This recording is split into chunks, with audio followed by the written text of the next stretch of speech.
Selamat malam Pak Robin. Selamat malam.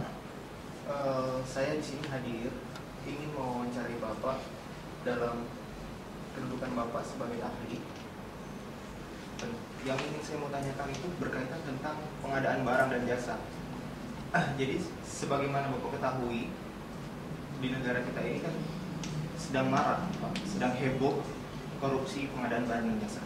Itu bagaimana sih pendapat Bapak tentang permasalahan-permasalahan seperti itu? Ya, jadi begini, dengan maraknya berita simpang siur terhadap kasus yang tengah mencuat di media massa, media cetak dan sebagainya tadi, bahwa sebenarnya ada perlu pemahaman antara penegak hukum dengan yang akan ditegakkan itu, objek yang akan ditegakkan itu.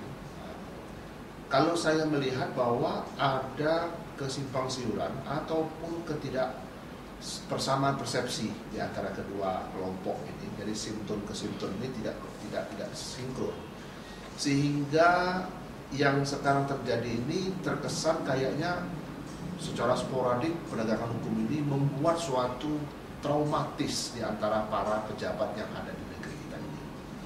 Kalau ini terjadi dan terus-menerus terjadi, maka akan timbul stagnan. Tidak ada orang yang mau bekerja, tidak ada orang mau menjadi pelaksana daripada pengadaan barang dan jasa ini kalau seandainya penegakan hukumnya seperti ini. Nah, perlu kita tahu bahwa semua pejabat secara undang-undang ketika dia mendapatkan keputusan dari pemerintah, dia itu memiliki kewenangan namanya kewenangan atributif.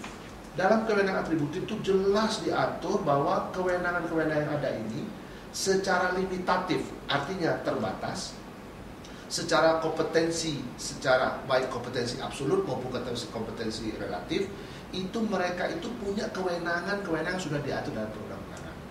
Namun perlu kita ketahui, tidak dengan serta-merta katakanlah seorang pengguna anggaran, seperti contoh kalau saya kaitkan dengan misalnya kasus yang ada di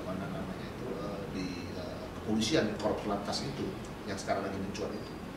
Konon kabarnya Kapolri menandatangani suatu surat. Surat itu yang harus ditandatangani, memang seharusnya Kapolri itu menandatangani surat itu. Tidak berarti Kapolri tersebut terlibat.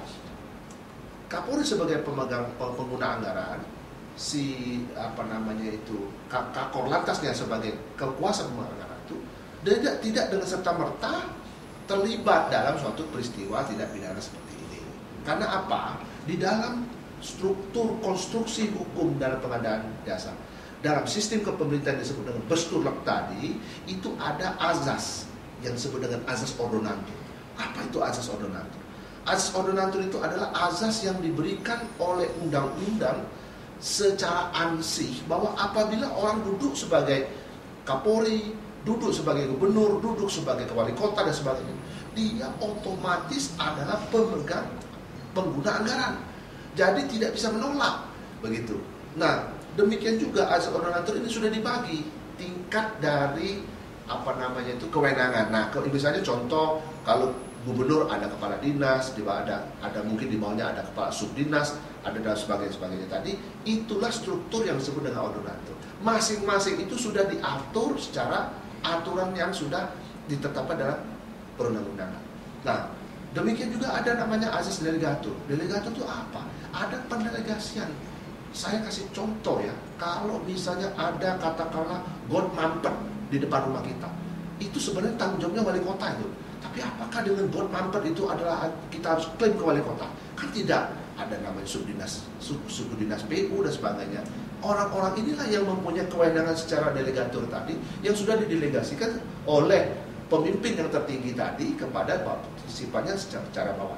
Jadi ada tanggung jawab secara terbatas, tanggung jawab yang sudah ditentukan dalam undang-undang. Nah, apabila mekanisme ini, saya tidak berbicara nanti dalam tindak pidana korupsi dulu ya.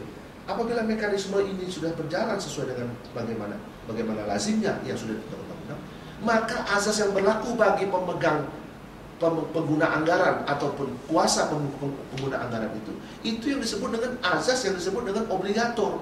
Kewajiban, kalau dia tidak tanda tangan, dia tidak boleh dia akan melawan hukum, begitu. Nah, oleh sebab itulah menurut saya untuk hal-hal seperti itu saya kira harus dipahami dulu. Jadi tidak serta-merta, kecuali ada suap, omkoping, ya ada suap, ada rekayasa dan sebagainya. Itu udah lain lagi. Tapi dalam mekanisme yang seperti itu, itulah yang harus. Tadi tidak serta-merta si A jadi pejabat pembuat komitmen PPK, lantas langsung bertanggung jawab terhadap ini. Tidak, dia harus dicek dulu semua karena sudah ada azas yang disebut dengan delegatur dan ordonatur.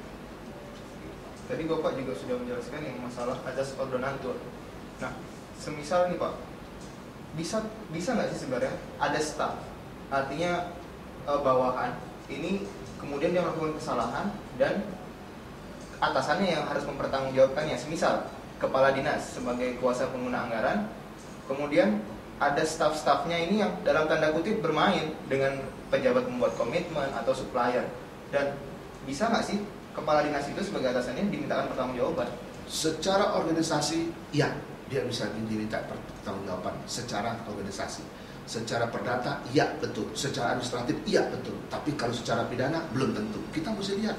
Karena di dalam hukum pidana, jelas sekali bahwa setiap pelaku tindak pidana harus kita buktikan adalah bagaimana niat awal, Furkemen.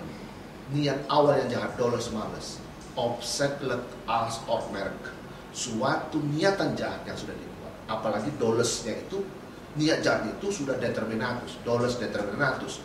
Sudah mempunyai tujuan tertentu, sudah dirancang sedemikian rupa sehingga membuat sesuatu itu seolah-olah normal activity, sedangkan kita tahu bahwa secara material itu ada kejahatan yang ada itu. Jadi ada misdriven. Di dalam ajaran delik mengenai jabatannya, Amtsdelikten itu terbagi antara dua.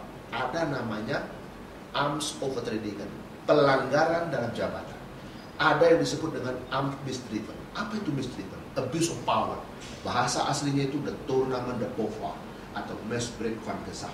Ada penyalahgunaan kewenangan itu. Apabila dalam penyidikan dibuktikan bahwa ada penyalahgunaan. Penyalahgunaan itu apa? Membiarkan, nalaten, don, menyuruh, uitlokken, dia menyuruh orang, merekayasa dan lain sebagainya. Itu bisa terlibat. Harus dibuktikan itu.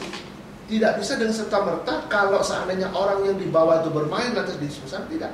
Cuma nanti kalau seandainya itu terjadi, maka pejabat tersebut tidak cakap. Dia harus diberhentikan dari jabatan itu dan dia harus keluar dari jabatan itu. Dan dia harus dikeluarkan karena dia tidak cakap, unadvocate, tidak cakap melakukan perbuatan. Karena apa? Karena itu merupakan tanggung jawab dia. Secara administratif itu tanggung jawabnya dia, tapi secara pidana belum tentu. Ini yang harus kita luruskan gitu. Ya, apabila dia melakukan kesalahan dalam hal membuat keputusan, kan ada ranahnya. Administratif Rechtspraak itu ada namanya TUN. Tidak dengan serta-merta yang administratif itu bisa pindah ke misdriven menjadi kejahatan menjadi pelanggaran. Kalau pelanggaran yang dilakukan itu ada sanksinya. Melanggar tupoksi, tidak atas azas, tidak melakukan good corporate governance, dia akan dihukum melalui namanya demosi, bukan promosi. Kalau promosi itu naik, kalau demosi diturunkan, scourging, pemberhentian dari dan sebagainya. Itu kan bisa. Tidak dalam ranah seperti itu, maksud saya.